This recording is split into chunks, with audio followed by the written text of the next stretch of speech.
Hey, everybody. It looks like for some reason, let me start this camera. There I am. After that fancy intro, right? And then my camera dropped out, but here I am. It's great to have you all here. It's Kate Richburg, and I am live for beadshop.com. Today is Wednesday, June 7th, and we are ready to do our masterclass. Are you excited? I'm excited. I know it just dropped out. I had everything ready to go, and it said I lost connection, but there it is. Yeah, I worked on a new fancy brand for today's show. It was kind of fun to do. So before I get started, let me say a big howdy and hello to everyone who's watching. And let's start off by saying that today we are going to be doing our masterclass with Kate Richburg. It is a series that's going to happen close to the first of the month, though it may switch around a little bit depending on what we've got going on. So everything will be archived right on our YouTube channel as well as on our website. So you'll find it there, and we'll keep adding and adding. There's a page that you can go to right on beadshop.com that you can find everything. And of course, let me start off by saying, everyone, let me go this way, that you can like, subscribe, and hit those notifications on all of our social. You can find us on Facebook at The Bead Table and at beadshop.com. You can also find us on Instagram at beadshop.com. Don't forget about our Pinterest channel. You know, I've been using Pinterest a little bit lately, and it is invigorating me creatively. So you can find us on Pinterest. We've got a lot of great stuff at beadshop.com. And of course, if you need to email us, just shoot us an email at info@beadshop.com. So let's get started. It's really, there's a lot to go over. So many people are here. Yeah, they're saying, yeah, I'm getting fancy. I am. I'm getting fancy. And Dawn is saying that she's really excited about this. She loves a great statement necklace. A big hi and hello to Janice over on YouTube doing some moderating over there. It's great to have all you folks here. So I'm going to jump in. The way that we're going to do this is I'm going to take you through each of kind of the steps, I guess, in creating a necklace like this. I've been stringing since the early 90s and before that even, but as a professional since 1992. And I've learned a lot of techniques that I want to share. And I want to put them all into one series. There'll be a playlist I'm creating over on our YouTube channel. So that'll have everything, and they'll all be dated. You'll see the episode 1, episode 2, etc. on the cover. So you'll be able to watch them in order wherever you jump in with the project. And you will see today what we're going to be going over are the pulling the beads, the tools and things that'll make it a little bit easier for you, as well as working on your color palette. I am going to show you some of the things that I've pulled already. We're going to play around with those beads. And then our next episode, if you want to work along with me, you'll have a few weeks to kind of pull your things together.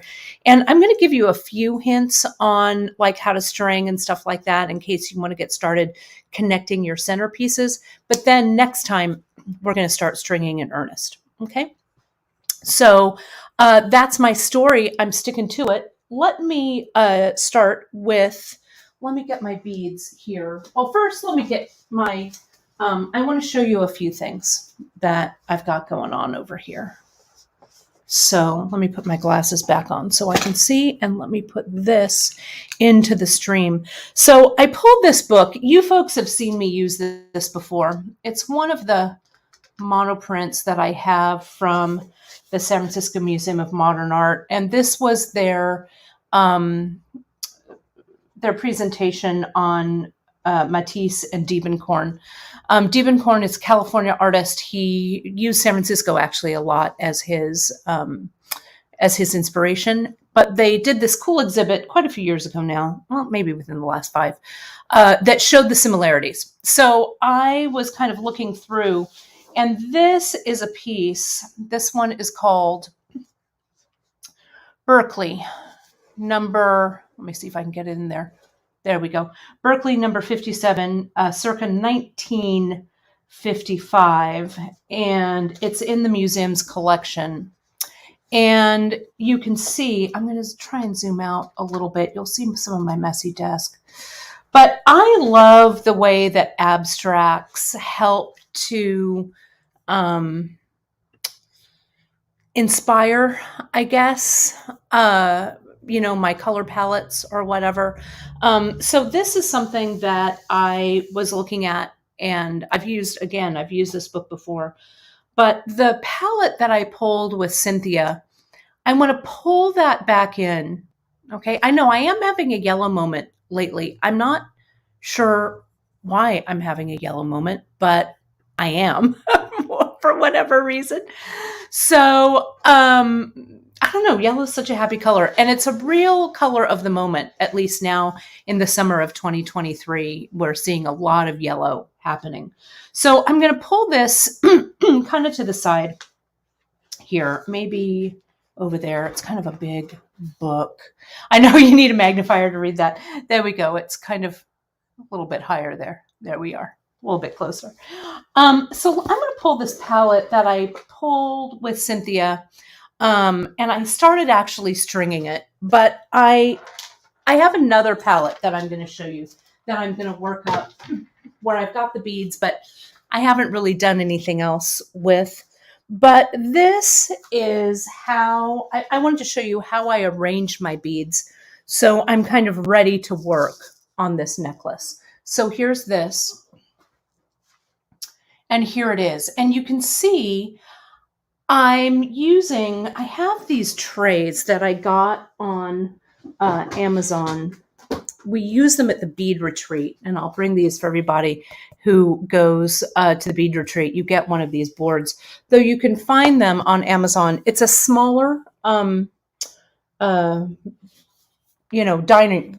hall tray, right? Like this. And they're a great size. They're not the huge ones. So they're a little bit smaller. They're, I don't know where here it is. I'm always on the lookout for my tape measure.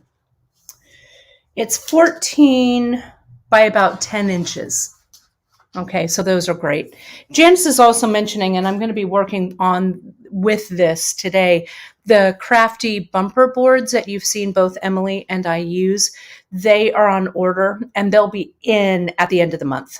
And I love them. They're great. We're getting both the round and the rectangular. So if you want one, stay tuned to the newsletter. You'll see it.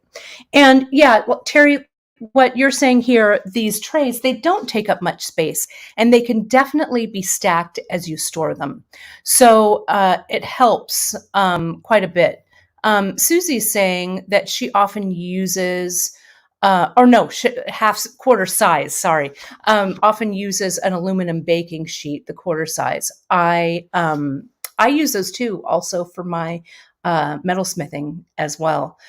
Dawn is giving us some good info. If you're looking for some great art this summer, the summer of 2023, the Art Institute of Chicago is having an exhibition of Van Gogh, Seurat, Bernard, and 2 others. They've brought in 75 paintings and drawings. Wow.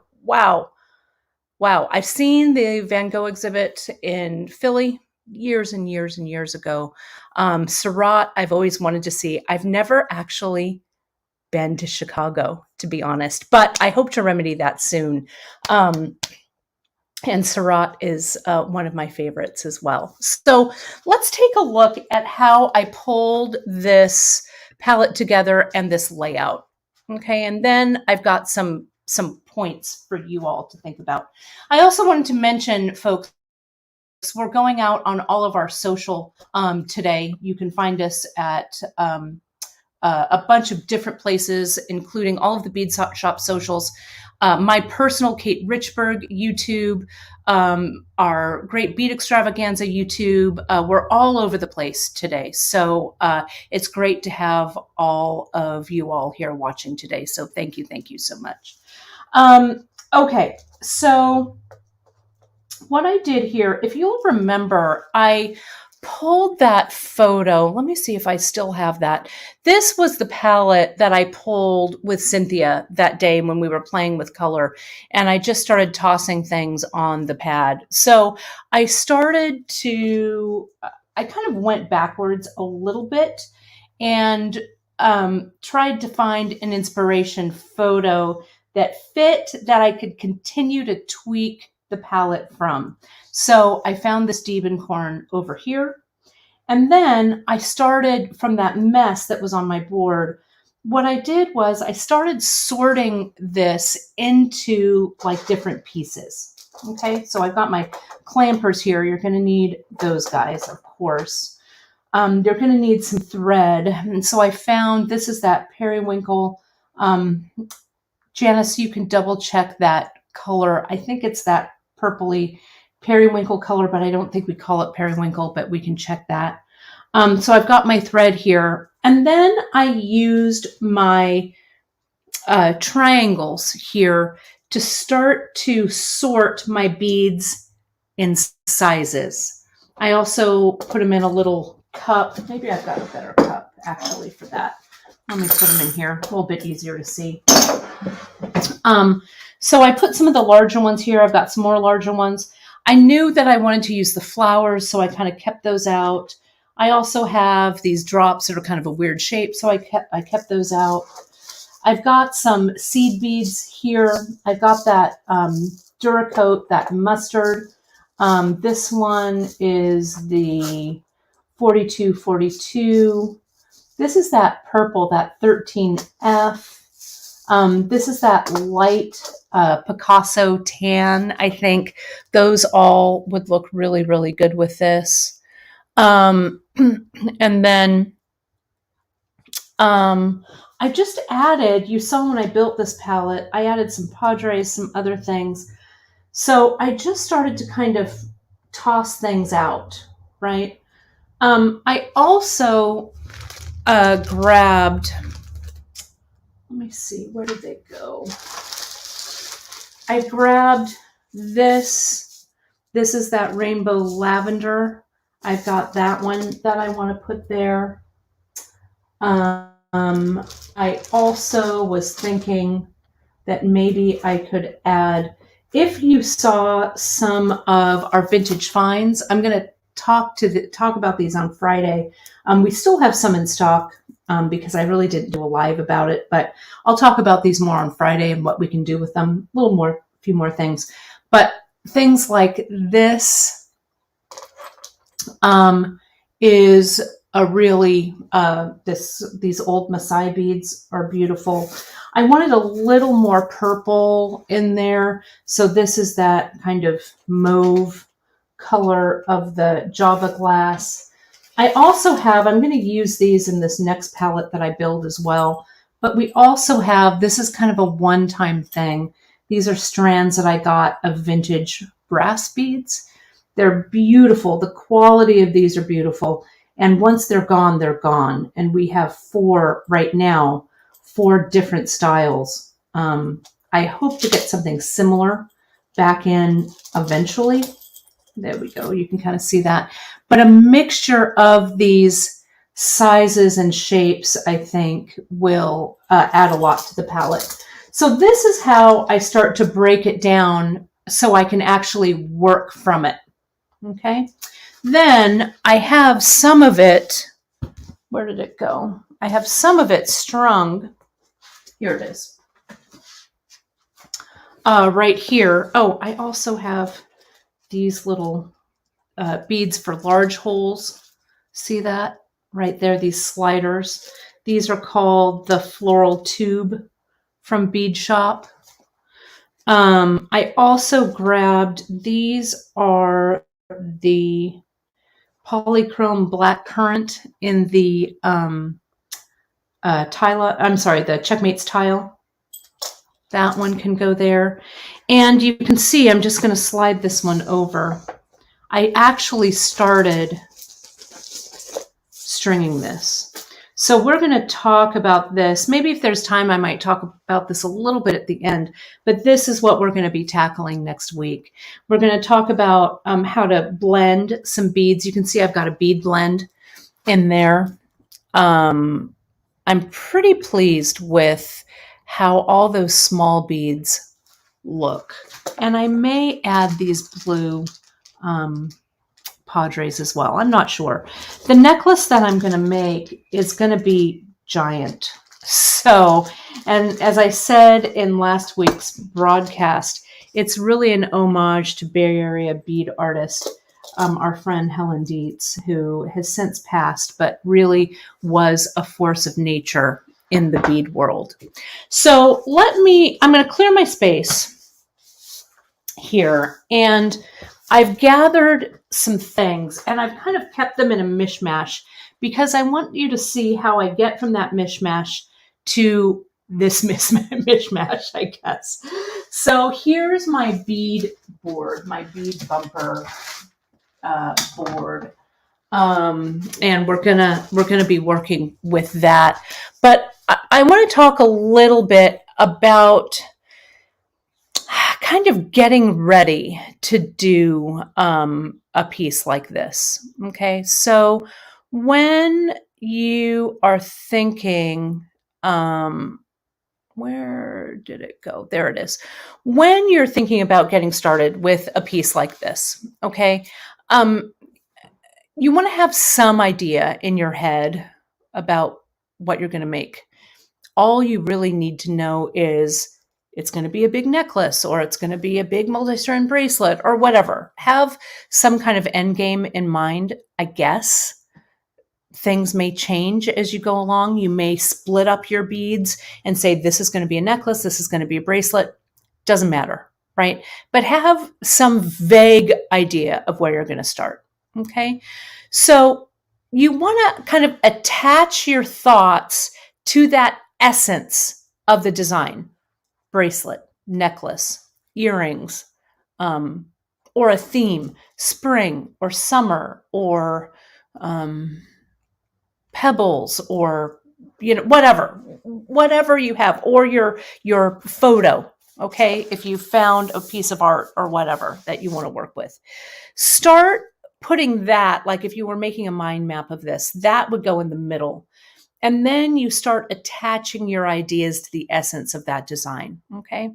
You're also going to break the piece down into small parts, all right? Don't worry about, oh my goodness, I don't know where to begin. When we had our brick and mortar stores, when we had the bead shop in Palo Alto, and subsequently my shop in San Francisco, Beadissimo, people would come in and they would hold their hands together like this, right? Or like this, even worse, behind your back, right? And they're looking at the beads. And so I would always invite them to touch the beads, right? Because you can't create, right, without actually touching the medium of what you're doing, right? So you're going to start to break down those small parts, touching those beads, kind of saying, well, those are going to be spacers, or this is going to be the centerpiece, or that's going to be for the clasp. And then even further, drill down into the mechanics, okay, of the piece. And that's a little further down the list. So identify the starting point of the necklace, right? Are you going to start from the clasp? Are you going to start from the middle? Are you going to start from the fringe? There's no right answer or wrong answer for this. I'll show you a couple of examples. I'll put them on the board here so you can see that, about where we would start with it. And then what are the mechanics of actually doing that piece, right? So we're breaking it down into small parts and looking at, well, do I have to know how to string? Well, do I have to know how to string with thread, or am I going to string with soft flex? Or am I going to string with silk? If I'm going to string with silk, do I need knots? Wax linen. Is wax linen going to stretch? Do I need to knot it? Is it best for weaving? Do I want some of that thread showing? All of these questions are coming at you. All right. So just take it easy. and start to ruminate over those points.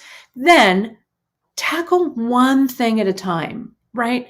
If you're not worried about the clasp or the clasp isn't your starting point, don't worry about it yet, right? We don't care how it's going to be clasped. We're going to get there. The road is going to take you to your finishing point. So don't worry about it. Then I want you to get rid of the clutter of the rules of stringing. We're going to break a lot of these rules. I don't even know if break the rules is the right way to say it, but the rule is there are no rules, right? As long as you know the mechanics of the piece, how the piece is going to have to act, is it heavy? So does it need to be supported? What kind of thread makes that happen? Other than that, just chillax, right? And then sometimes you need to save that piece, like I like to say, and let it simmer, like I did on this tray back here. This piece, this palette is simmering, right? I've strung a little, but I can still add some things to it. Okay. And of course, you can find those supplies and more right that way, right at Beadshop. So let me take that out. Let's put this back up and let's take a look. Let me see if there are any questions so far at all. Kristen is saying our hands are the best tools. That's really true. Those I knot, use those hands, right? What else are people saying here? Betty says she likes the getting rid of the rules part. That is for sure. We are going to rid ourselves of rules today. This is also a good place to start. Melanie's saying she's gone to prior monthly mix recipes or other mixes that I've made and ordered the parts of those as your starting point. I have a few of our mixes here. Also, this is our Strawberry Festival mix.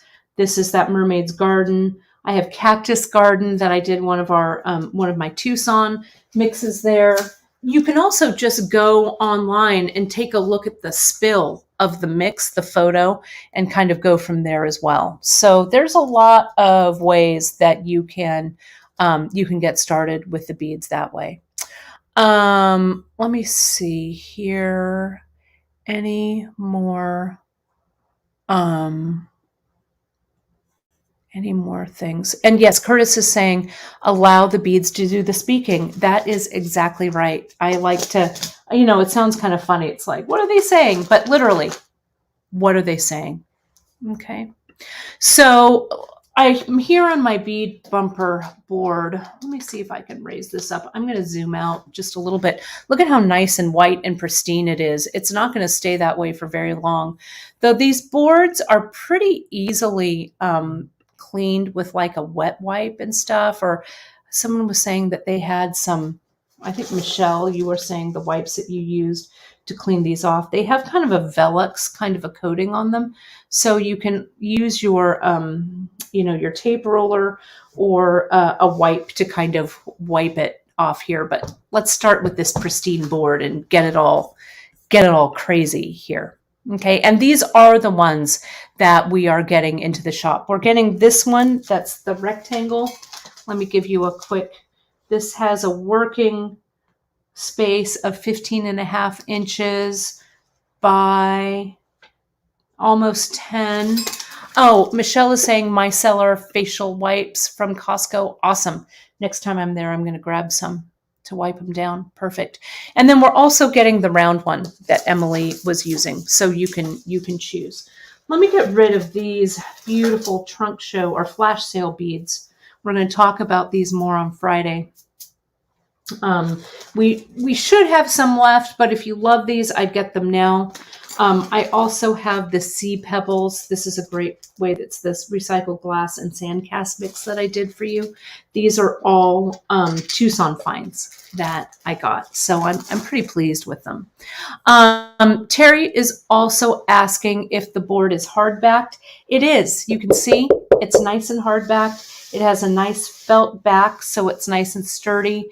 And it's easily kind of slides around, you know, it hangs on to your surface, but it's also, you can slide it around a bit. So it's nice and protected this way. So that's it. So let me show you my pile. Here's the pile.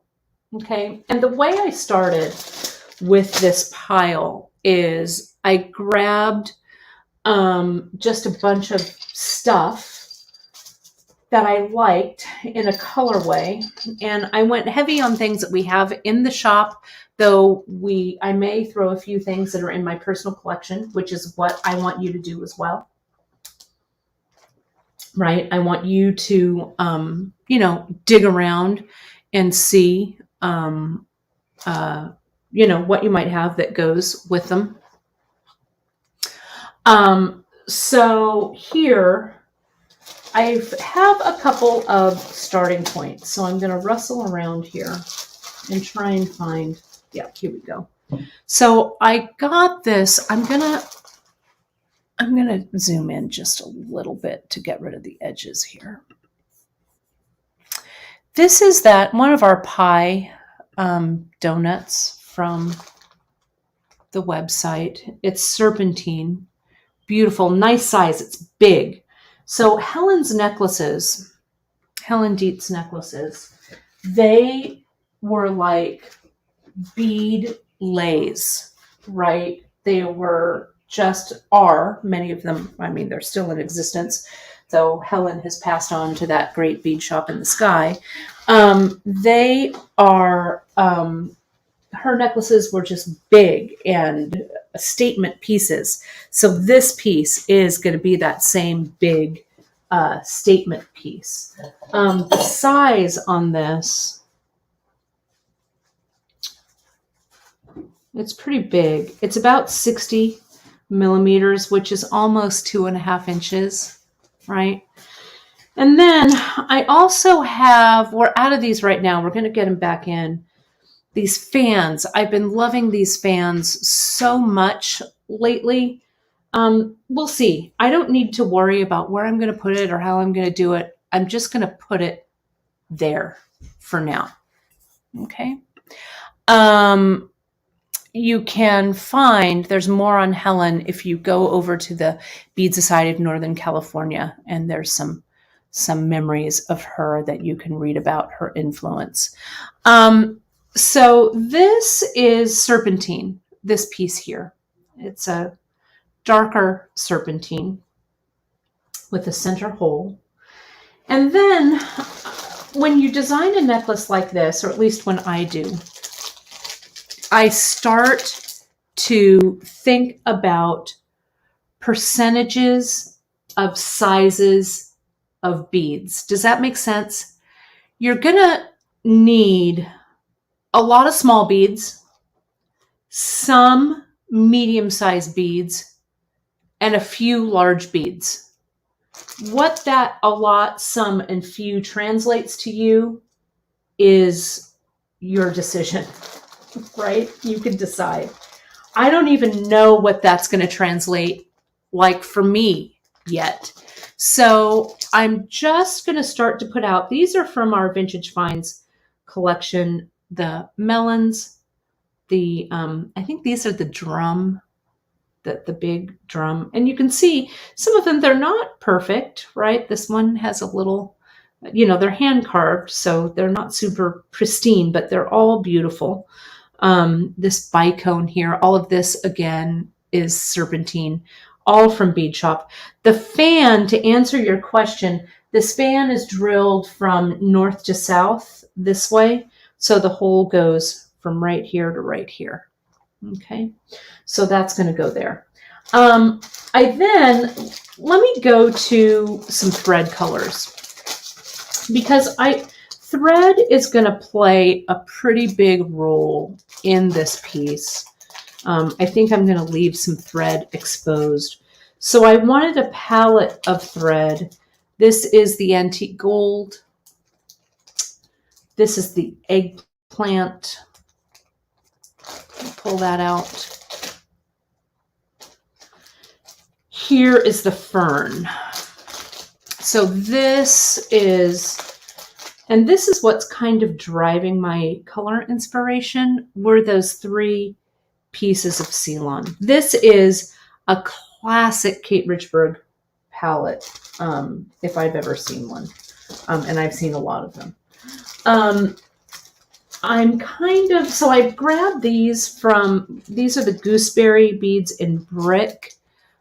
We still have some of these on the site. Again, if you're watching this much later and we're missing some of these beads, you know, you can shop by color on Beadshop. You can go by color, take a look at everything that's purple or cyan or blue-green or royal blue or whatever, right? You can kind of play around with color and start making wish lists if you want, of different color palettes. That's a great way to do it. I also grabbed, these are our I Ching coins. They are authentic old. I don't know, maybe I'll layer it. You know me, I like to layer. I have a spare one over here. I don't know. We'll see what happens. Save all of these baggies, folks, because you're going to want to use them. I also wanted a healthy dose of metal. So let me put the metal. Now it's time to get a triangle. So there's the circles of bronze there. This queen size shadow bead. I got 2 of those. Nice size hole too. I'm going to use, of course, the shadow bead. I'm going to use, this is that polished spacer. Let me see if I can untangle it here. These are the ones that are the limited edition that we have now. Look at, just, oh, look at this. I love it. So I'm going to use that one. It's a little chunkier. I have some more vintage finds. I don't know how many of these I'm going to use, but at least I have them. These flat ones. We're going to, you need some flat things because I'm going to show you how Helen uses a flat bead as a countertop, I guess I want to call it, for other beads. You'll see, you'll know what I mean when I get there, but a nice flat bead is great. Here's some more. These are the old coin, the old Cameroon. These are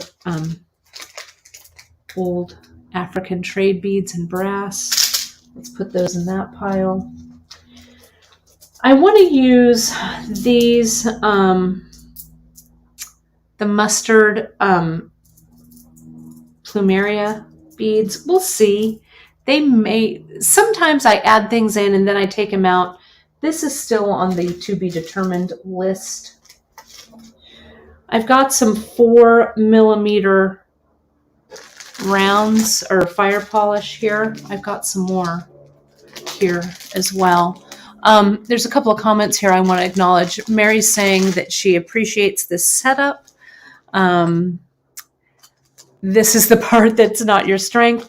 Well, I'll tell you, you know, the more you put, you know, kind of push the beads around on your bead mat, I think kind of the better looking this palette is going to start to get. Okay. And again, I'm not sure if this is, you know, where this is going to end up. So, and Betty is asking, yes, there's going to be a new episode once a month. We're going to take this through probably October, November even. It's going to take about 5 to 6 episodes to get this. So it'll be a monthly episode and we'll have it listed. It'll be close to the beginning of the month probably. And I'll have it listed in the newsletter, and then they'll be added to the playlist and the project page on Beadshop. I've got some Matubos here. Matubos are great for their large holes. This is also known as a 2/0, but this is the matte bronze, and the hole is large. You're going to need beads that have large holes. This is a must, and the Matubos are perfect for that. Also, more beads with large holes. These coil spacers, really good. So I'm going to dump those here. Time for some more seed beads, my seed bead mix. This is the 2031. This is the 6/0 antique copper seed bead. This is the 6/0 641.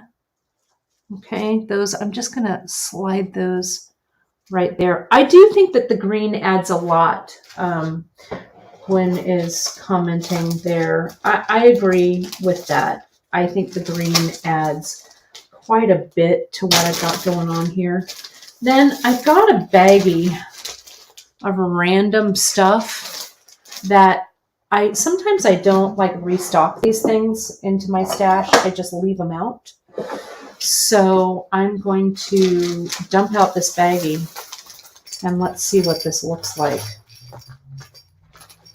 It looks like it's all stuff that will work.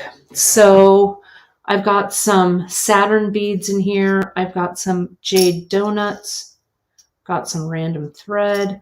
I've got some check drops, some 8mm or 10mm carnelian, some of those ebony pieces, some of the larger Hishi in there. I think I've got a cat treat, which I'll take out and throw in the garbage. It could have been a bead, but I actually think it was a cat treat. So here it is. Okay, so this isn't a bad, and look, it's kind of ready-made. This is a bead that we used to carry. We don't carry it anymore. This is a venturine, but it'll look nice in here. You could pull something from your stash. Right, here's another one of those bicones, those smooth bicones. Let me see what else I have. I have some Checkmates tiles here. This has a lot of weaving in it. So having a 2-hole bead that's a tile or a super duo will work really well. So let me see. The Raku super duos are good. I think that's what I want because there's so many different colors in this Raku mix. So I'm going to keep that. That's good. I'll take that. What else do I have here? For a little bit of sparkle, I grabbed the coppered hematite. Yeah, and these are 4mm fire polish. You could also get some 3mm, some 2mm. That looks nice. I don't think I've got any 3mm here. I have, this is that metal beaded edge tube again that has that big large hole. I got those in copper this time, so I'm doing a mixture of metals. Yeah, these are the Checkmates tiles, these right here. And then I grabbed, this is one of Janice's favorite beads and mine as well, an 8mm carnelian, which I like. I have this that's a little burgundy. I want to bring a little more burgundy in. I'm not sure what it is yet, but I'll find it. I also got these drops that I'm thinking that maybe,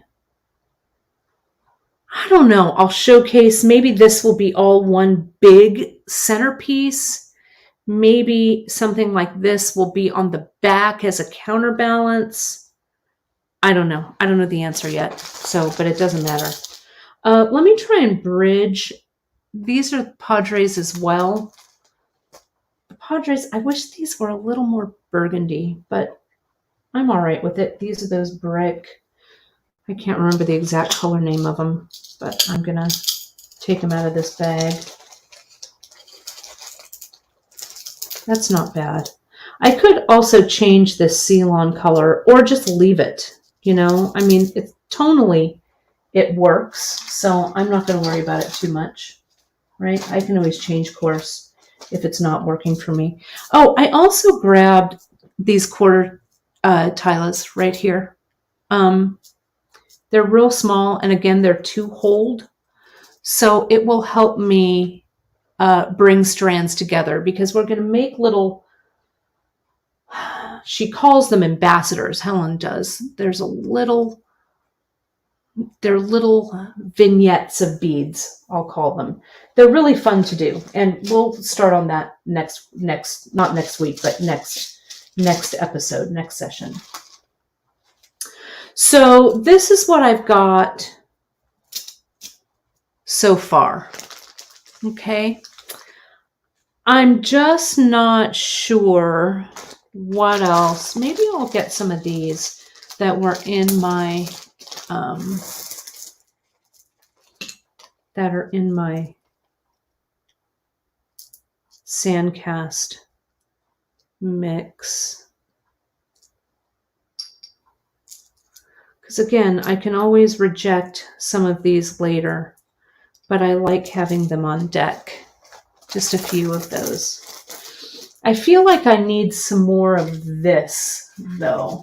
Let me see if I can steal something from something that I might have. Let me see. Oh, this, let me see. That's not bad. It's that raspberry Duracoat. Adds a little bit of pink in there, a little bit. What's the round bead on top of the donut? This is the I Ching coin that we carry at Beadshop. That's what this is right there. And you could glue that in place if you wanted, or we could tie it on. So my next trick is I'm going to have to free up more of these beads. Like I can't work like this, right? I can't do it. So I'm going to switch bead boards, and I'm going to go back and forth between these two pretty liberally. Okay. So I'm going to scoot this to the side, and I'm going to start cutting things up fearlessly, right? Because I can't work with them if they're on a strand. I just can't. That's not how I can do it. So here's my well-worn ultimate design board that we love here. Let me get some more trays, triangle trays. Look, I've got a few of those little ones from those vintage seed beads pieces. Oh, the strands. So many of you have been emailing and commenting about how much you love those vintage seed bead strands that are being delivered to folks right now. I'm so glad that you did. I was so happy to get those, and it really delights me to no end that you like the colorways that I put together for you. I'll have some more fun things like that for you. So Leslie's asking, and rightly so, Kate, isn't this necklace going to weigh like 5,000 pounds when you're done? Well, it's going to be heavy, but I'm going to talk about how to counterbalance this sucker. Helen she was a diminutive lady, and her necklaces were not diminutive. And she added counterbalances to them so they would sit on the shoulders pretty nicely. So we're going to do that. Let me go ahead and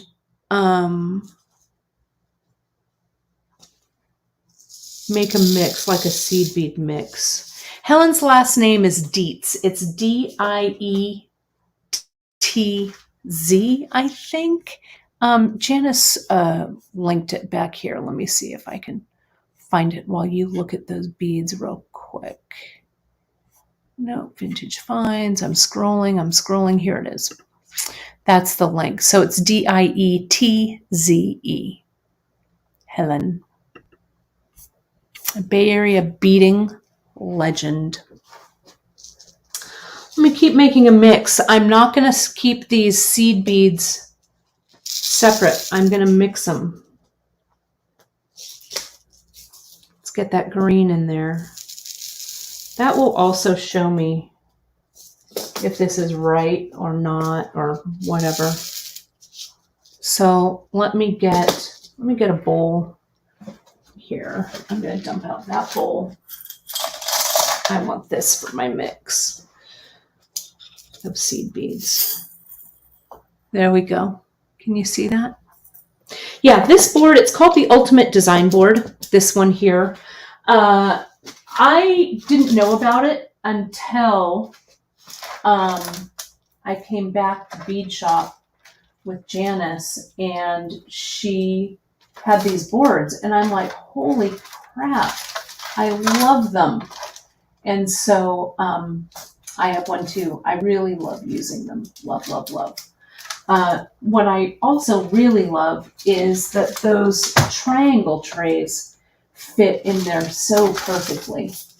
I'm fluttering around for some more beads here for this mix. So see here, I'm gonna zoom in on that seed bead mix.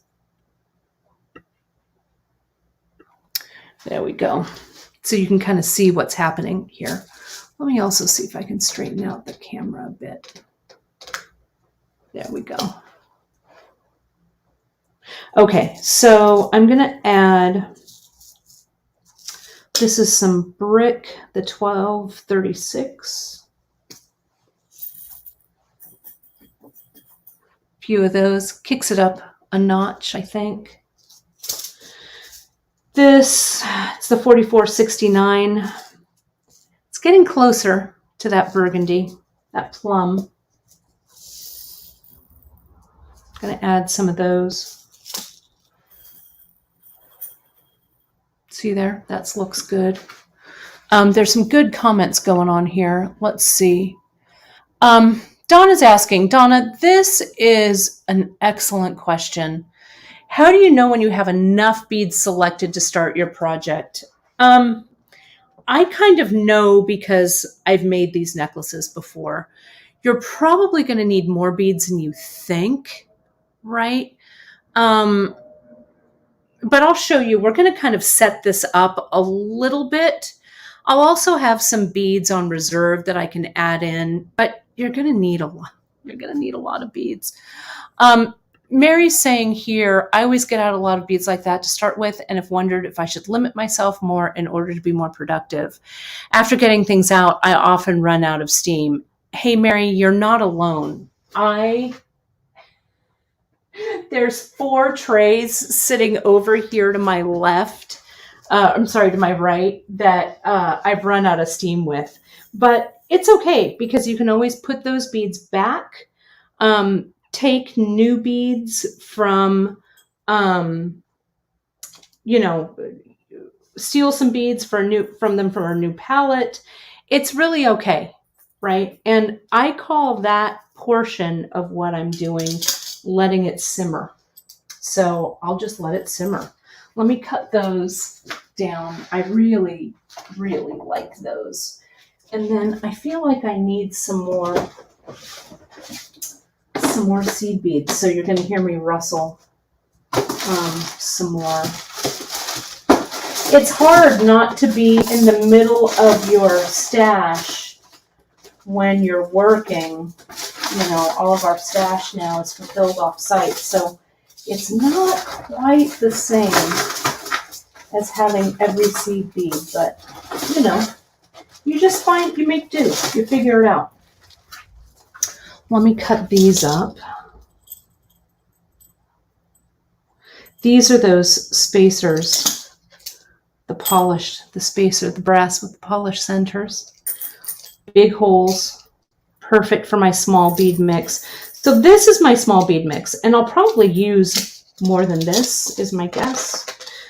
This I have in my temperature project. I love it so much. It's the 2331. I'm going to add a little bit of that. Yeah, look at that. I also want to do a little bit light. This is the Duracoat Silver Line Topaz Gold. There we go. So that's my seed bead mix right there. It's looking pretty good, if I do say so myself. So let me see. This is a good piece of advice from Kim. Take pictures of some of those collections you've run out of steam with in case you put them back, but feel reinvigorated another day. 100%, right? So let me see those white ones. Yeah, let me put those in. There we go.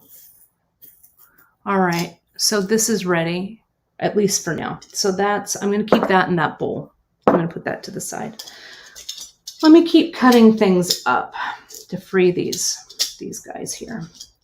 So this is a 5x3 millimeter rondelle. Let's do those.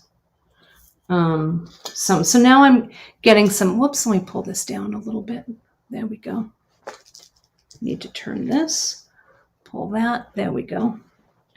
These are the 4 millimeter fire polish, moon dust something, I think.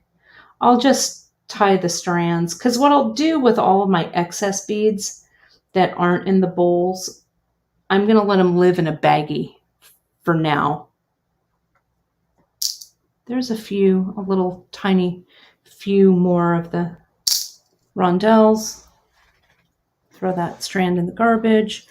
Here's all of this other random stuff that I found. So I'm going to take these kind of larger elements, an Ashanti saucer, these guys. I'm going to take those out and I'm going to dump that right here. I'll put some of these big beads right there. And some of these with them.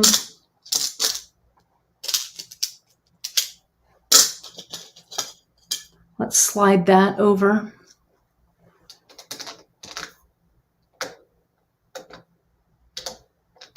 There we go. Let's get some of those larger elements just here, because I'm not really sure when I'm going to need them, but I know I will need them sometime. That other I Ching coin. Let's open up these carnelian. Let me zoom out a little. Bear with me. Let me get your view a little bit better. That's a little better. I was a little close. I wanted you to see those seed beads, but it was getting a little close.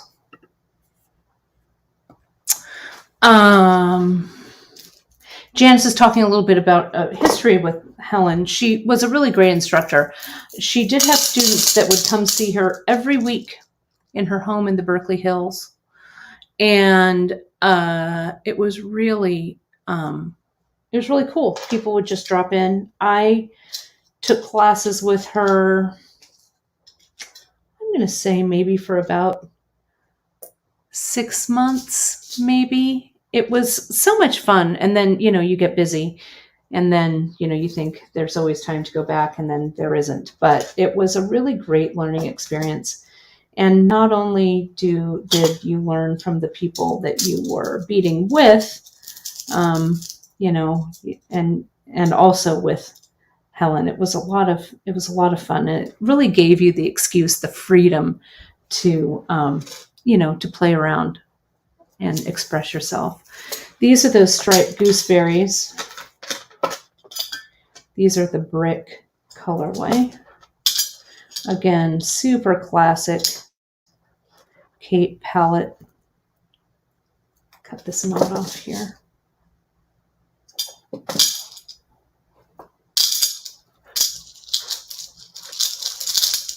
There we go. Look at how pretty those are, right? Yeah, when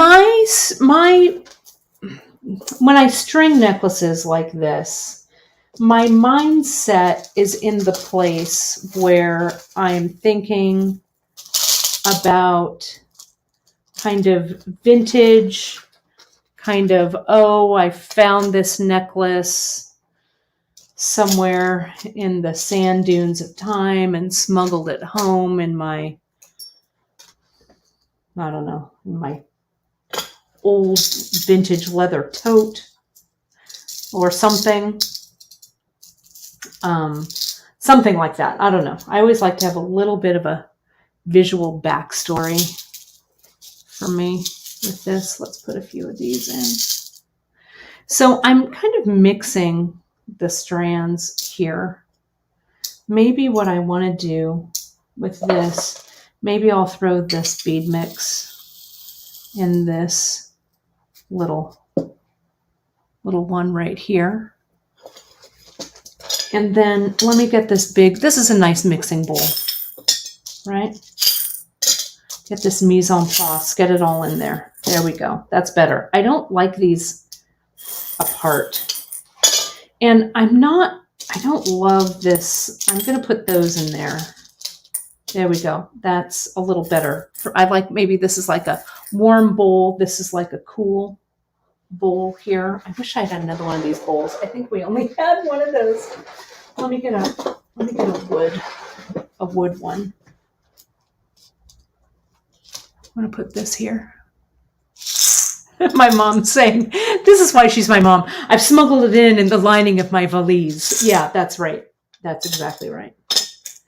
Circa whatever year it was. 1898. I want these to be a little bit bigger. There we go. I like that.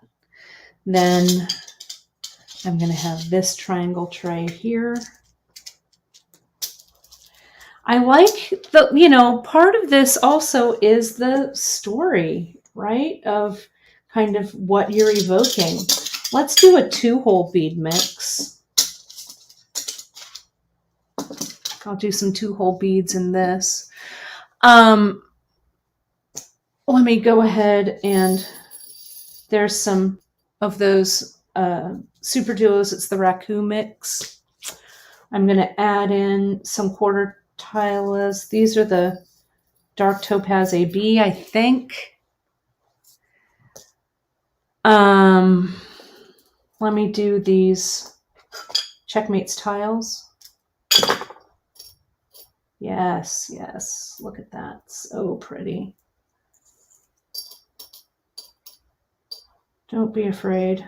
Because beads that you don't use, remember I have drawers here that are marked with color. So I'll just toss the remnants in a drawer by color. And then I can use them later. Emily chimes in, sewn into the lining of my velvet duster. That, oh my God, I'm so with my people here. You're so funny. That's exactly right. Let me look and see. I'm in the drawer here. You can hear my rustling.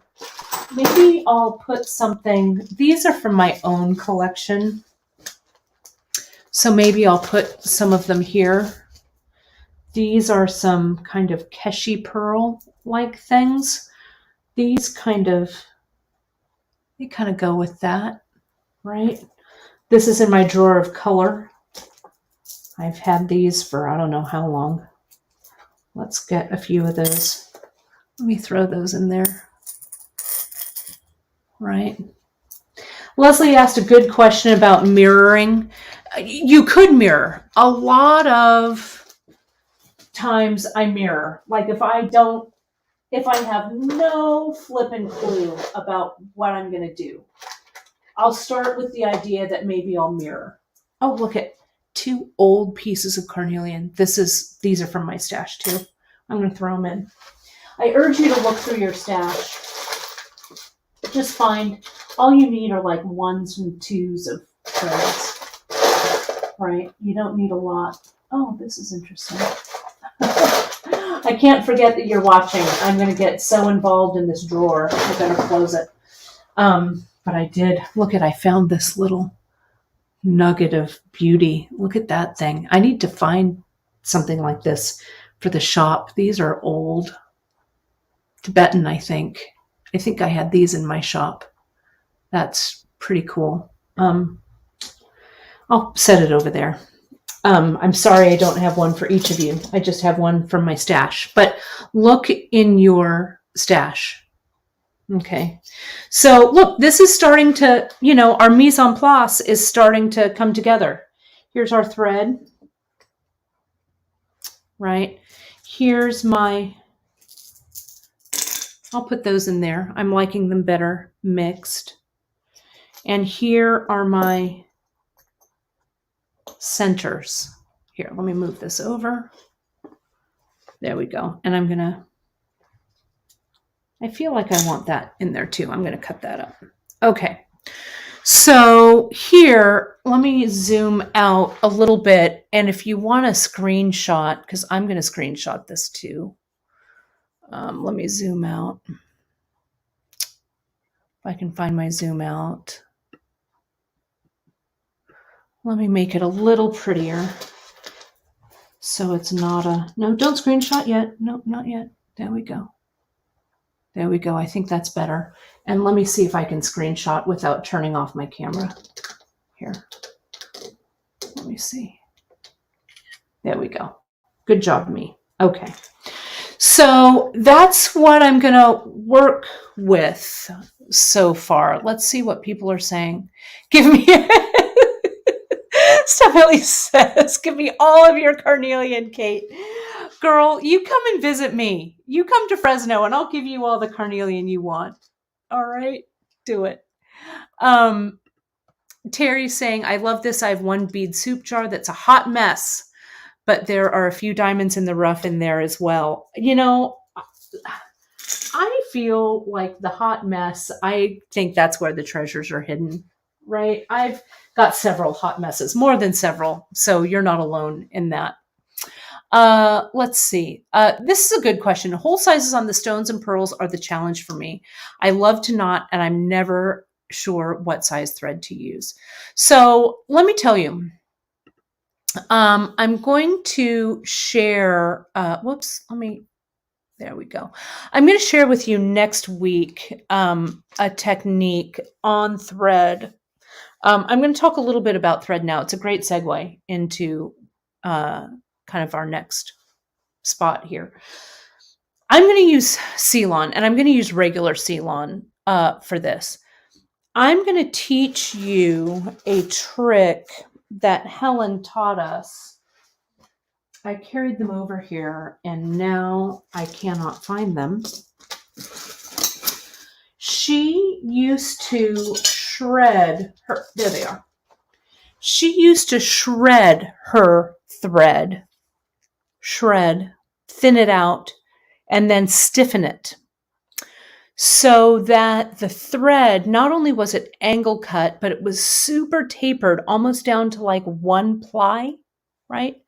So if you have, like I've got these pearls in here, right? If you have a hole size that's really small, sometimes if you have just a little bit of fiber, you can help make that jump onto the larger thread. Okay, so I'm going to use all of these single when I string them, but it's going to be multiple strands and they're all going to be supported. So I'm using, what I'm going to use to shred, I have these like razor blades that just have, like you put in your box cutter, right? You could also use an X-Acto knife. Both of those things will work, but I'm going to show you how to make those needles and how I stiffen them. It is a classic Helen technique. It's not mine at all. And so let me see, any other questions? Okay. So I'm going to be using the Ceylon. Now you could also use, and I may incorporate it, some wax linen. I've got some wax linen here. You could also string on Chinese knotting cord here as well. It just depends on kind of the look that you want to go with. I have, let me grab this piece here. So this, you remember this old friend, this piece here? This is a necklace that I strung up with a bead mix I did. This is on that Ceylon, and it has such a great hand to it. It's really nice and has a lot of movement to it here. And you can see some of the thread showing in the piece. So there's the Ceylon. You can also use, here's a piece that we did with the wax linen. And the wax linen, this is in our Odyssey style of necklace, right? So you can see there's that multiple colors of the wax linen here. Can you see that there? So wax linen would also work. The cool thing about wax linen is that it comes, we carry it in the 4-ply. And so the plies, you've seen me do this before. Where did my little piece of wax linen go? The plies of the linen can be untwisted and used singly. I had some in all this bead mess. I cannot find. Here it is. No, that's cord. I've got some wax linen here. Here we go. The wax linen, here you are the plies. Kind of hard to see. Let me get this on top here. Might be easier for you. Here's the wax linen strand, and then when I unfurl it, I can separate it into the plies. We use this a lot. This type of necklace I'm making, I think the very first one that I strung up was on the wax linen. And it works out really, really nicely. Okay.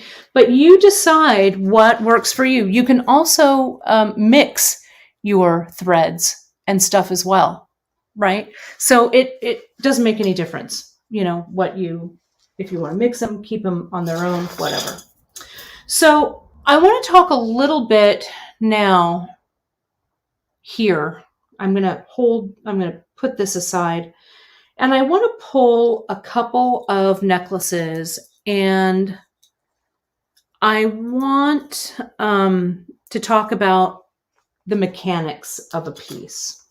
And Debbie's asking, you can find, Debbie, all of these right over, if you just jump over to beadshop.com and you go to projects, you'll see all my projects there.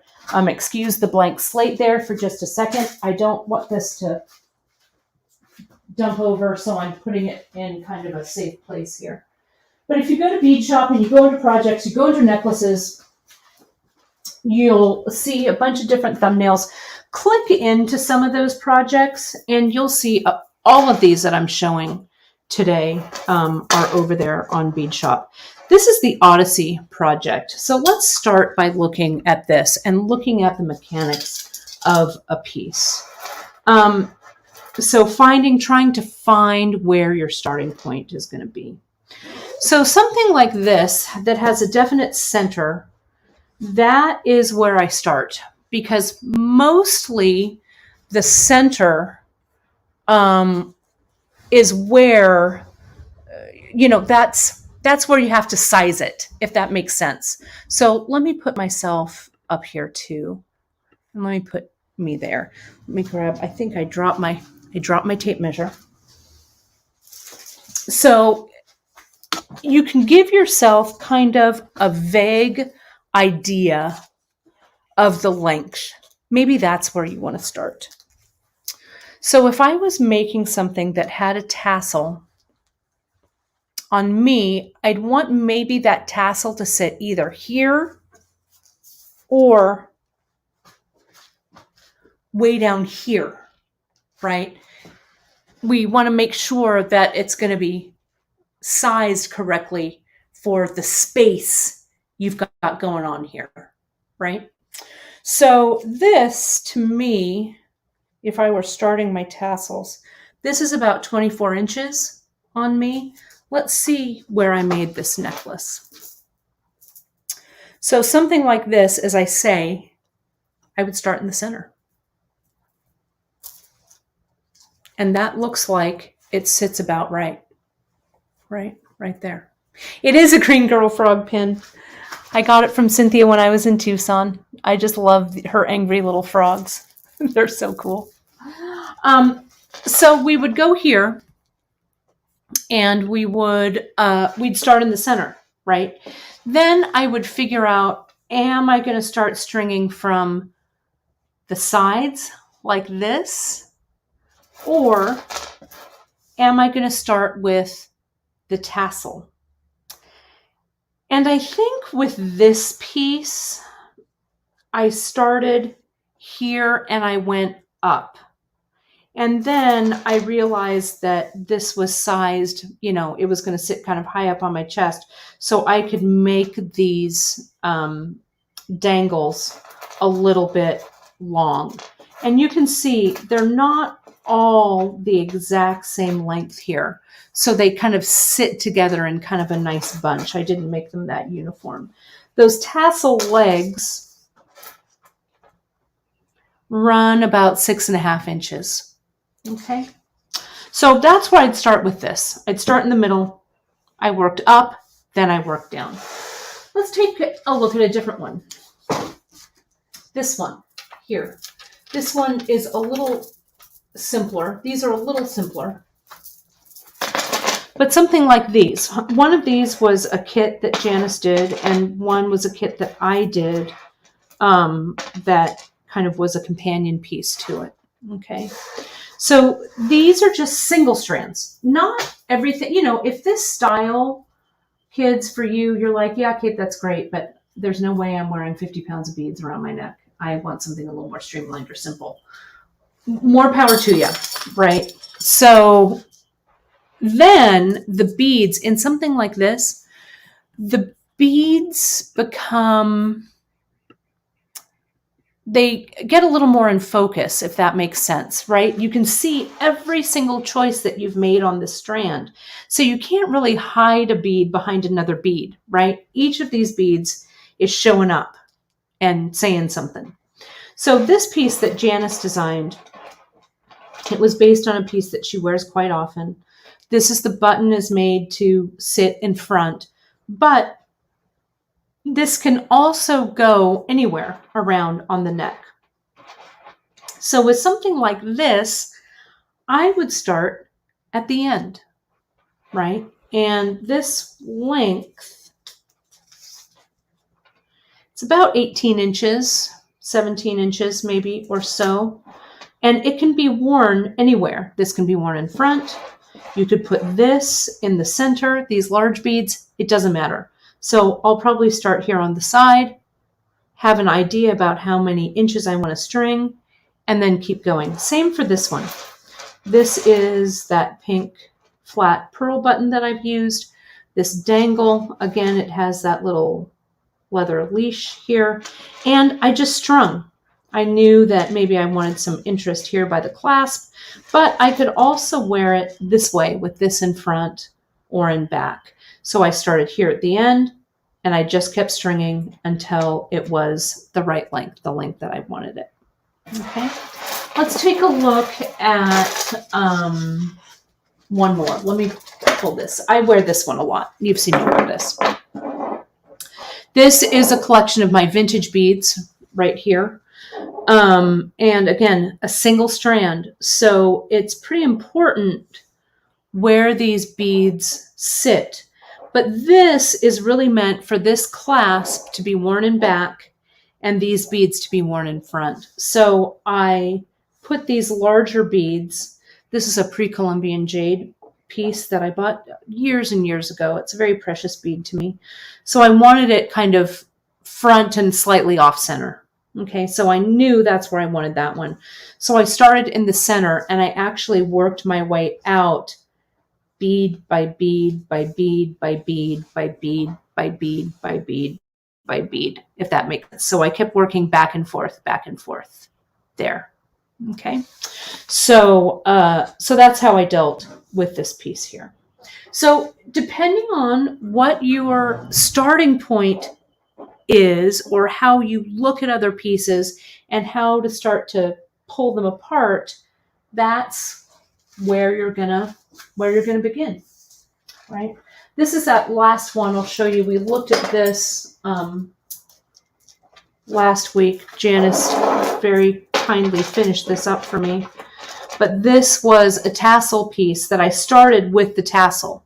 This is one where I made the tassel, and then the necklace was secondary, trying to kind of supplement what I did with the tassel. So it just depends on where it is, where it is you want to start. Let me get that palette back in.